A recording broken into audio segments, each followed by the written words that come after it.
ඒක විශ්වලාගත්ත දේවාශිර්වාදයක් කියලා කොහොමද අපි ඉංග්‍රීසි වලින් කියන්නේ? සේරටම කලින් අපි බලමු ඒක විශ්වලාගත්ත දේවාශිර්වාදයක් කියන භාවිතයේ තියෙන තේරුම මොකක්ද සහ ඒක කොයි වගේ වෙලාවකටද අපි භාවිතා කරන්න කියලා. දැන් උදාහරණයක් විදිහට අපි ගත්තොත් කවුරු හරි පුද්ගලයෙක් ඉන්නවා එයාව යාගේ රැකියාවෙන් අයින් කරනවා. එයාගේ ජොබ් එකෙන් එයාව අයින් කරනවා. ඊට පස්සේ එයා එයාටම කියලා ජොබ් එකක් පටන් අරගෙන හිටියටත් වඩා දියුණු තත්යකටපත් වෙනවා. අර පරණ ජොබ් එකෙන් ගත්තටත් වඩා සැලරි එකක් එයාගේම ජොබ් එකේ එයාගේම ව්‍යාපාරයෙන් එයා උපය ගන්නවා. අන්න ඒ වගේ අවස්ථාවක් ගැන අපි හිතුවොත් දැන් එයාව ජොබ් එකෙන් අයින් කරපු එක ගැන අපි කතා කරොත් ඒක හොඳ දෙයක් වගේ අපිට පේන්නේ නැහැ. ඒක එයාටත් හොඳ දෙයක් වගේ තේරෙන්නේ නැහැ. හැබැයි පස්සේ යාට වෙච්ච දේ ඒක ඇත්තටම හොඳ දෙයක්. ඉතින් අපි මෙන්න මේ සිංහල භාවිතය යොදාගන්නේ අන්න ඒ වගේ තැන්වලට. වෙස්වලාගත්ත දේවාශිර්වාදයක්. මුලින් ඒක පේන්නේ නැහැ ආශිර්වාදයක් විදියට. හැබැයි පස්සේ තමයි තේරෙන්නේ ඒක ආශිර්වාදයක් කියලා. ඉතින් අපි බලමු දැන් කොහොමද මේක ඉංග්‍රීසි වලින් කියන්නේ කියලා.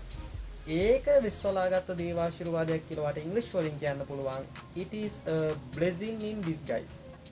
It is a blessing in disguise.